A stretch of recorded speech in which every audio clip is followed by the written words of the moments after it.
So the next chart we're going to look at is someone who's not as well known as Einstein, but is probably every bit as equally as genius, on even more so on some levels. His name's Christopher Hirata.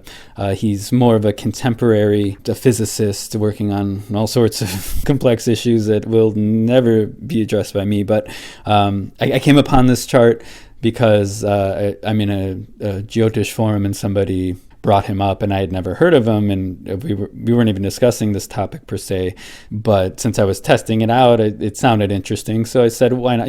I just grabbed his chart and was so blown away, and he's such an interesting figure, and I had to put it up here. Just a little background on him.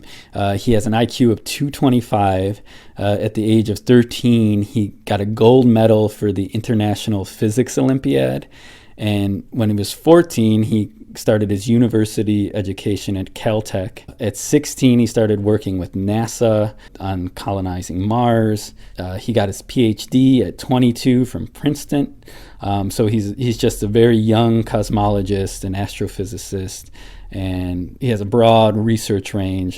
He goes into theoretical investigations, data analysis, so it's just an extremely strong mind this young man has.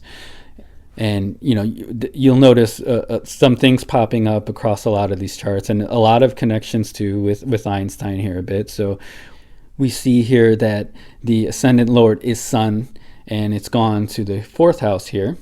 And once again, we see that it is with Jupiter and Mercury, the two Karaka planets for our Dimanta Yoga. So very strong connection there right away with the Karaka planets. The next thing you see is that we have a Jupiter-Venus connection, which are the lords of the third and the fifth house coming in there. Strong Sambandha once again. The other thing we see is Ketu and Mars in a Parivartana with Jupiter. Once again, that has some effect to as if the planets were in their own houses, making them that much more stronger and giving a rise to those planets. And there's a lot more to interpreting Parivartana, but that's a basic understanding of how we're using it here for now. And then you'll see that this Lagna Lord is once again, it's being hemmed by the sixth lord and the fourth lord. So the sixth lord is Saturn, who's exalted, and Ketu and Mars is that fourth lord in the fifth house, which is, another connection between that fourth and fifth house, those intelligence houses we talked about, again, bringing that hemming as well, putting even more pressure on there. So all the dictates are filled here. Very strong chart, just amazing chart. And, some other interesting things too, the moons in Mula Chakrona, which is in Kendra to all those planets. Beautiful placement. I mean, for intelligence, you probably couldn't get much better chart than something like this. Now let's look at if we go to the tropical Rashi chart, we see that the ascendant lord has gone to the fourth house. It is Mercury here, so there's that Mercury association once again. However, Jupiter's gone away. And there's not a lot of strong associations as direct as there were in the last chart. There is some hemming being done here by the fifth and sixth lord, Saturn there, as well as Mars being the third lord. So we do see some hemming going on, but once again, not a direct connection.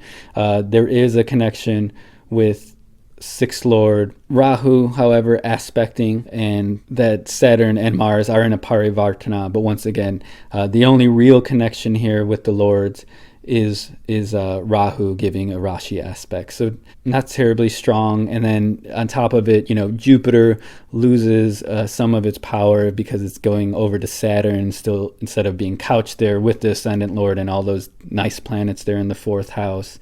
So that's a little weaker. Mercury maybe picks up some strength, but overall you can see that bit weaker chart as far as those connection goes. Definitely still, some decent placements within the chart. Definitely some Dimanta action going on. I think it's pretty clear that Sidereal has many more connections, many more stronger connections, stronger planetary placements overall. And if, in any of these charts as we go along, if you see something I'm missing or some connections I'm not drawing, please let me know. I don't we can all get biased, myself included, but I'm trying to stick to the parameters we set out. So, and they're clearly working so far. So the next chart we're going to look at is another infamous figure in science. A man who I hope needs no introduction is Nikola Tesla, especially within a community of astrologers. But he did not ever receive the praise he deserved. Somebody, I know there was a quote, somebody asked Einstein, something about what it feels like to be a genius, and he said, go ask Nikola Tesla. In a nutshell, just go look up Tesla and all that he's done. I'll just put it this way: if it wasn't for Nikola Tesla, I wouldn't be here talking to you right now. His ideas were just so deep. And the most interesting thing about Tesla, which I think bears on his chart, is that he got a lot of his ideas and understanding from Vedic literature. He had this idea of trying to find a source of energy that was existent, within the atmosphere or the ether, and something that connected us all. So he had a very kind of spiritual, cosmic bent to his understanding, and he wasn't really interested in, making money or off his inventions and all sorts of tribulations he had to go through. Look him up. Fascinating figure. Someone you should know about if you don't. But for those of you who do, let's look at these charts, see how the Dimanta is working. Once again, I think this is a good example where if Dimanta works, it should work in a chart like this. So once again, we see the ascendant lord Mars has gone to the 6th house. It has a Rashi aspect of Mercury, who is in his own house, in the 3rd house, natural zodiac, natural house there, Mercury strong, aspecting Mars in Mercury sign. So, pretty strong connection there, along with all those other planets there, which gives us the Lord of the 5th house as well, Sun there connecting to Mars. So we have a Rashi aspect of all the house lords for that matter, and they're in Kendra to each other, helping them work to each other even stronger. And then we see that Jupiter's in his own house as well, aspecting this whole connection. So everything is connected here. And it's even more interesting because most of this is occurring within the 3rd and the 6th house, which is the houses that is giving us the indications for this specific yoga. Interesting connection. In Jupiter, being in its own house in the 12th, which is, natural 12th house associated with Pisces, which is likely where he got that kind of Vedic connection that really brought together all his knowledge and to see the world and the universe from a higher perspective, because that's really where he's coming from. And Jupiter is the planet that gives those connections, ruling the ether element. Ether is more about what connects us. It's not really space, as in this wide open space where nothing is. Akash is a connecting element. This is why Guru is heavy. Lots of implications there I won't get into, but interesting chart. If we look at the tropical, we see that the ascendant Lord Venus has gone to the 3rd house. Once again, strong house, but we don't see Mercury there. It's in Cancer, a little different chart. There is, though, a Parivartana with the 6th Lord, so there's still a strong connection there. It's still in a quadrant. However, once again, Mercury's not associated with the planet with any of these. We don't get that 5th house connection is missing, and Jupiter is significantly weaker now in the 12th house, not in its own sign. It doesn't have as much ability to fend off Rahu, so overall, you can clearly see a lot weaker chart than the previous one, the sidereal. However, I do want to bring up, this is one of those instances, not only where the birth time was from a biography, so there could be some room for error. So I have seen one of the students of one of these tropical Vedic astrologers had rectified his birth time to look like this chart, with all the planets moving into quadrants. If you move the birth time back about 8 minutes, it moves to this chart. And so when you see this chart, it looks, wow, it looks very powerful as well, especially with all those planets in quadrants. So if you're just taking a glance at a chart, that looks a lot more impressive, particularly if you use, the diamond chart.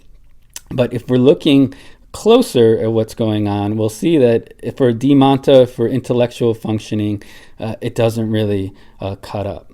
So if we see the Lagna Lord Mars here has gone to the 7th house, it has no influence at all of the 3rd, the 5th, or the 6th houses. So there's really not a lot of connection. There is some in the fact that they are all on quadrants and Kendras to each other. So there's still a strong association, but those associations were in these other charts, and there's no Rashi aspect. There is some Parivartana going on, so like Venus and Moon are exchanging signs from the 4th and 7th Lord, which is one of those secondary considerations that we were looking at, but not one of the prime factors we were looking at. So, there is some minimal things. Mercury is still in its own house, which is a nice placement. Jupiter does get Digbala. So there are some nice things going on in this chart, but per the dictates of the Dimanta Yoga, clearly not really happening as strongly here. And, and the other thing too is interesting. In the other charts, you see that those 3rd and 6th houses are getting highlighted. In this chart, usually people who are more center stage on the world, have really strong Kendras, especially 10th house. If there's some 10th house or ascendant combination, usually people get recognized for their fame there. Like in Einstein's case, his ascendant Lord Mercury went to the 10th house. So a lot of times fame comes from an association like that. And Tesla, was fairly not well known up until recent times. I think he's getting a little more credit these days with the internet and people passing around information. But he's always been he was always kind of on the sidelines. He wasn't a big, and didn't want to be a big public figure. He was a pure researcher, which I think, planets in the Upachaya houses, out of the limelight, out of those strong connections, would really explain his character a little better. So that's, more of the interpretive stance, once again, just something else to consider aside from the Dimanta Yoga, because there are lots of little things like this that'll pop in when we're looking at the charts. Just something to think about. But clearly both tropical charts, either ascendant you're using, not as strong as the sidereal chart. The next chart we want to look at is a more contemporary figure, Noam Chomsky. Beautiful, brilliant mind. Undoubtedly, I believe Time, I might be quoting this wrong, but I thought Time said he was one of the most important, if not the most important intellectual of our times. He's definitely one of the most quoted intellectuals. He's, considered the father of modern linguistics, intense political writer and activist, philosopher, analytical philosopher, a great logician, genius if there ever was one. Pranams, all respect to Noam Chomsky. I love him. I grew up with reading his political writings as a teenager, for better, for worse, but definitely sheds a lot of insight into the world and how things are actually functioning, which gets into, once again, having an insight into the deeper politic plays and understanding, what's really going on in the world. Great man to read if, you've never delved into politics too much. Especially if you're an American. Necessary Illusions is a wonderful text to understand how democracy actually works in this country. But anyways, to the charts. So here we see dual ascendant lord, Scorpio. So Ketu and Mars, dual ascendant lord. I'm not going to get into how to use both of those individually. There's different ways to kind of gauge what's going on when there is two ascendant lords. But to keep the study basic, we're just going to consider both of these lords.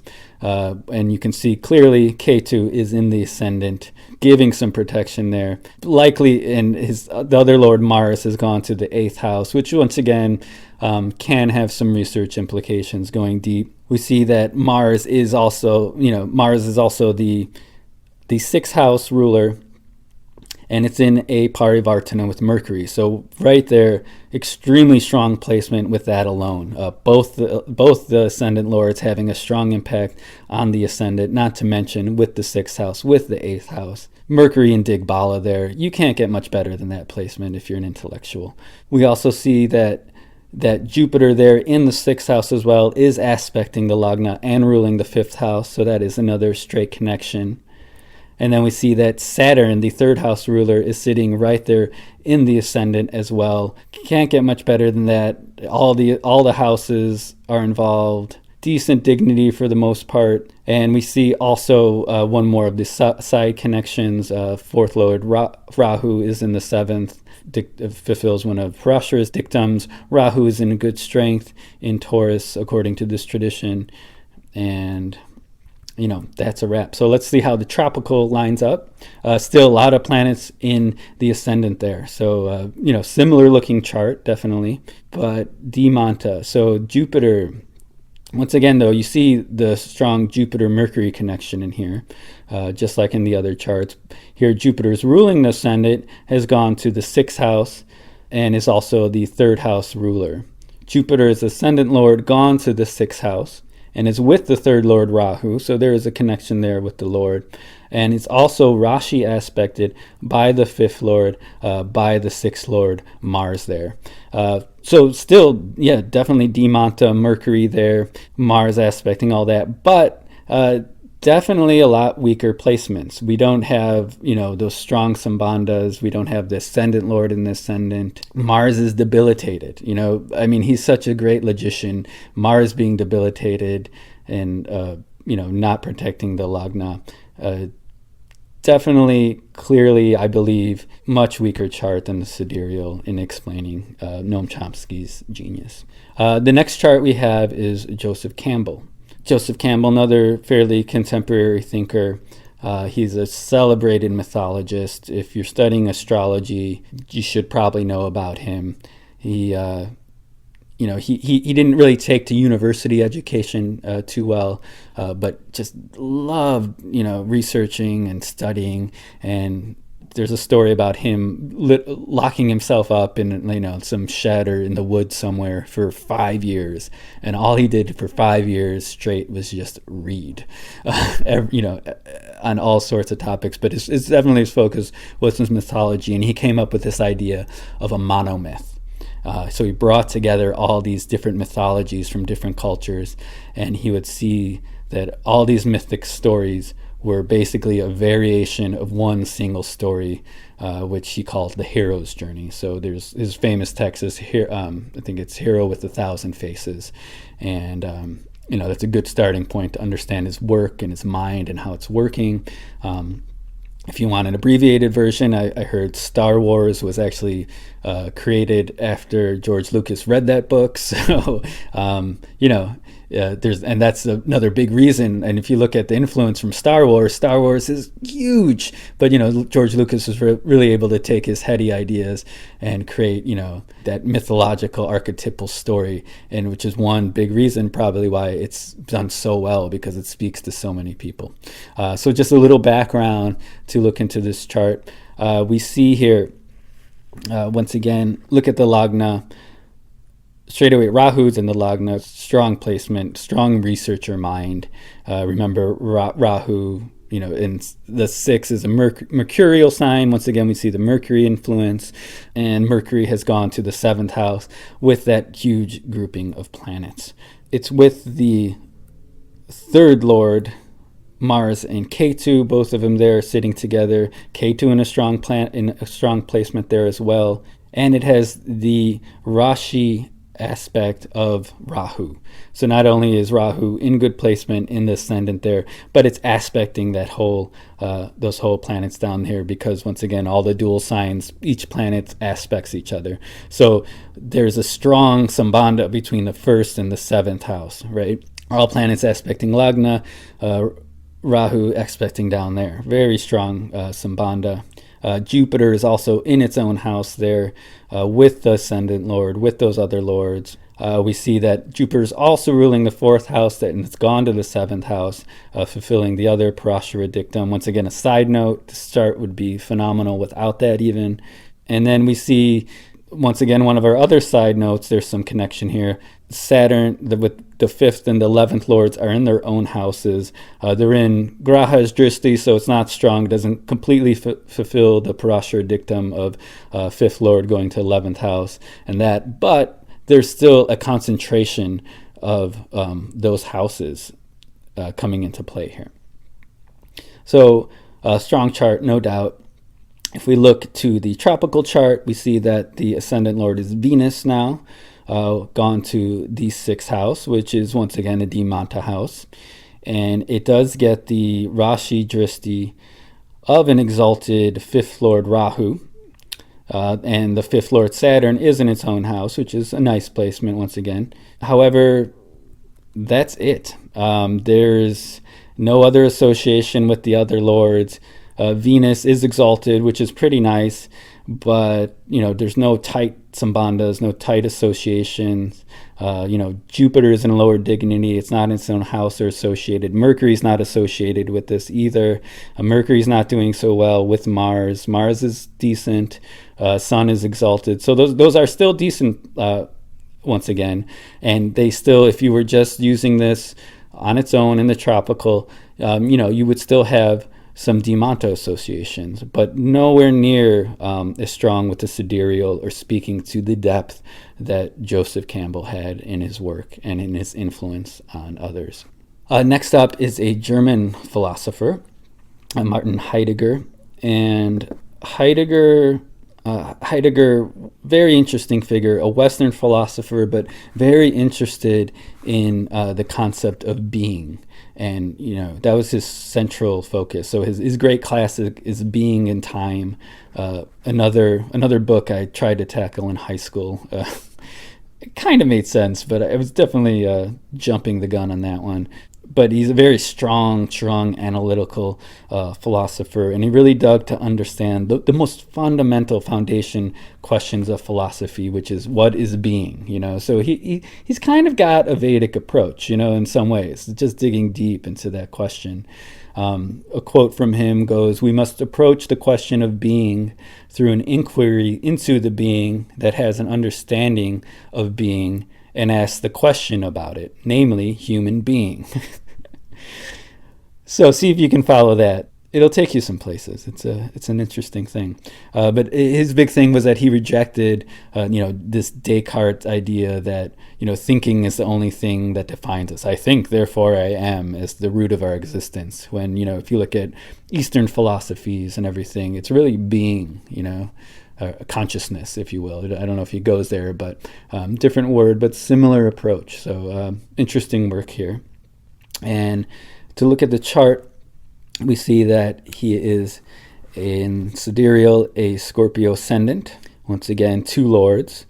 So we see that our one lord Ketu has gone to the 2nd house with Jupiter, which perhaps is one of the reasons for that kind of concern with being, with that higher knowledge. Jupiter represents higher aspects of intelligence. Mercury represents more of, the writing, the lower D, the lower intelligence function. Mars has gone to the 10th house. Mars is in Digbala, decent strength in the sun sign, which is not bad for Mars. So, K2 does pretty well with Jupiter as well sometimes, depending on a lot of factors. But K2 definitely does well in Sagittarius as well as Jupiter. So pretty decent placements for these lords. And we see that, Jupiter is the 5th lord with that K2. And then we see that Mars is the 6th lord off the bat, so it gives a certain Dimanta quality to begin with, being in directional strength. But it's also with Saturn there. And, we're going to look into the deeper implications of some of these placements, but definitely we see a connection with the 3rd, the 5th, and the 6th houses. And then note too, there is a hemming of the ascendant by the two karakas, Jupiter and Mercury, giving a little bit influence, a side point, but it's still there, still bearing an impact on the ascendant. And, once again, showing the karakas, bringing that Mercury into it. So we have all the dictums filled once again. Now, if we look to the tropical, we see that Jupiter is the ascendant lord, and he's gone to the second house again, but this time he's debilitated in the tropical. So definitely not as strong. We do see that there is, he is aspected by the third lord and the sixth lord, Venus and Saturn there from the ninth house. So once again, some Dimanta action going on. And we do see that, Venus and Sun are interchanging. So Mercury is kind of coming into play loosely, but not really a whole lot of strong associations. No hemming of the Lagna by Mercury anymore.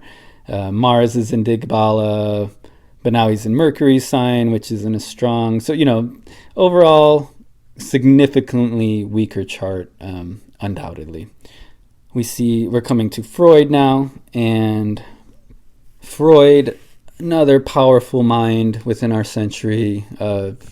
Once again, I hope he does not need an introduction to this audience. But, for those who might not know him, he is the father of psychoanalysis. He was deeply interested in researching dream theory. His theories had a lot to do with the mother and the father and the libido and sexuality and all these kind of controversial topics. And, his influence is still being felt throughout psychological and philosophical communities. Still, a lot of his things are questioned. But, let's look at the chart, you see what it's saying about his Dimanta. So in the sidereal chart, and I will say this is another close ascendant. So there is, and this is on the sidereal side. So we're gonna take a look at both sidereal ascendants if we switch the time a little bit. But we'll start with the tropical, and then we'll go to the sidereal so you can see the difference between those two lined up. Once again, we see Mercury Lord. Okay, and he comes to the 12th house with the Sun. So straight away we have a Dimanta going on here. Then we see that Mars and K2, which are the sixth lord, is in the 5th house, aspecting the ascendant lord. So nice, another strong connection there. Jupiter is strong. He's in its own house, and it's hemming the 5th lord Venus with Mercury. So the two karakas hemming one of the indicators. A side point, but still, some influence, just showing another connection there. And yeah, so definitely a strong chart. This is, as far as tropical charts go, this is probably the strongest one we've seen so far with Dimanta, and good strong chart. So if we look at the sidereal chart, we see Mercury once again going to the 2nd house with the moon, and it's getting Rashi aspected by the 6th lord K2 here. So similar combination, not quite as strong. Mars isn't there aspecting, but do note that Mercury is with the moon, and it's Mula Trachona sign. So a pretty strong moon there, a little bit stronger than before the placement with the Sun. And then we see that the 5th and the 6th lord rulers are the Sun and Venus, placed right there in the middle and getting hemmed by Mercury, by Lagna Lord Mercury and Jupiter, and once again Mercury being the Karaka. So not quite as strong as the other placements with some of those direct Rashi dristis, but still a pretty strong chart comparatively. Jupiter still its own house. Sun gets exalted here now, so Sun's in better dignity, Moon's in better dignity with the ascendant Lord. Saturn's alone on the ascendant now, which Saturn on ascendant can bring up some issues. It's not bad in Mercury sign, but overall between the two charts, it would be really hard to distinguish, which one's working better in this instance. However, if we do put the ascendant back a few minutes, take the next chart, I really think this chart, and we'll get into some of the details, explains not only Freud's thinking better, but if we look at some of the more qualitative aspects of chart analysis, explains him as a person better. So once again, so here we see Venus, ascendant lord, going to the 12th house. And it is also it's also the 6th lord, so straight away, a Dimanta combination happening there. It's with an exalted sun there. Moon and Mercury are in the ascendant, and Moon and Mercury are ruling the 3rd. And so that's straight away Dimanta combination. Remember, we can either have an association of the ascendant lord with one of the planets, or if those lords come to the ascendant, then that's a strong indication for Dimanta. Also very strong, Moon is still super strong in Taurus. It's with Mercury, who's in Digbala. We see that it is hemming the ascendant lord with Jupiter, who's still in its own house. So all the dictates are filled, just like all these other really strong figures that we've seen. Strong connections, undoubtedly. But on the qualitative aspect, it's interesting. We can see some of his theories coming up. Freud was big on, once again, as I mentioned, the mother and the father. So we see here the ascendant lord. And, there's different karakas for these things, but if we take, 9th house is father, that 9th lord is Saturn, is coming to the 2nd house. 4th lord, sun, is going to the 12th house. So, there's that father-mother energy hemming the lagna. Moon's also there, which has to do with the mind. Moon has more to do with psychology and everything. So being on the lagna, associated with those planets, seems to give a little stronger indication. It's also interesting that a lot of his theories revolved around sexuality. So, Venus being there in the 12th house of the bed and, sleep and dreams, along with Rahu bringing some of that controversial nature. So I don't want to get into the qualitative aspects, but, these are some beginning arguments to make why this chart might be more correct.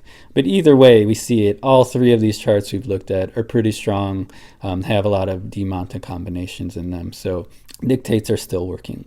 Next up is Ken Wilber, a much more contemporary figurehead.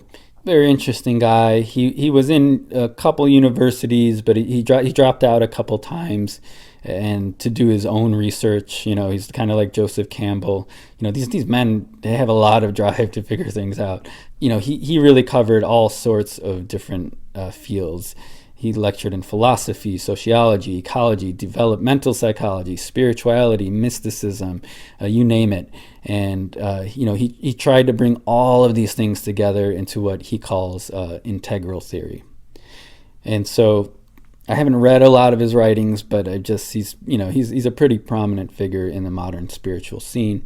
And considering, bringing together all these things, you'd figure he'd have some Dimanta action going on. So why he was chosen out of the blue.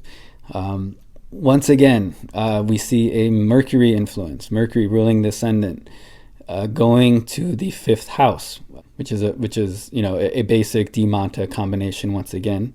It's with the exalted 3rd lord Mars, so very, very strong connection there. We see a Parivartana with the 6th lord Saturn and the sun, bringing a connection to that 6th lord, and Saturn is also Rashi aspecting there, so even a stronger aspect of the 6th lord, and Saturn rules that house as well. So we have all the major dictates filled for Dimanti. And I find it interesting too that we made the distinction earlier that 5th was more about collecting kind of knowledge, and that really speaks to Ken Wilber. He wasn't necessarily an original, an originator so much as an integrator. He tried to bring all these things together with what he did. And the last aspect of this is Jupiter is strong. It's in its own house once again, and it's also involved in one of those Parashara yogas. It rules the 4th and the 7th house, so naturally there's a connection with the 4th and 7th ruler, which is Jupiter in its own house. Once again, doesn't get much stronger than this. Many factors of confluence. Now, if we look at the tropical, we see Venus as the Lagna Lord again. So you'll notice in a lot of these charts, oftentimes that mercurial influence shifts over to Venus when we go to the tropical. So not quite a strong indicator of a researcher, an intellectual. Venus has gone to the fourth house, still in Capricorn.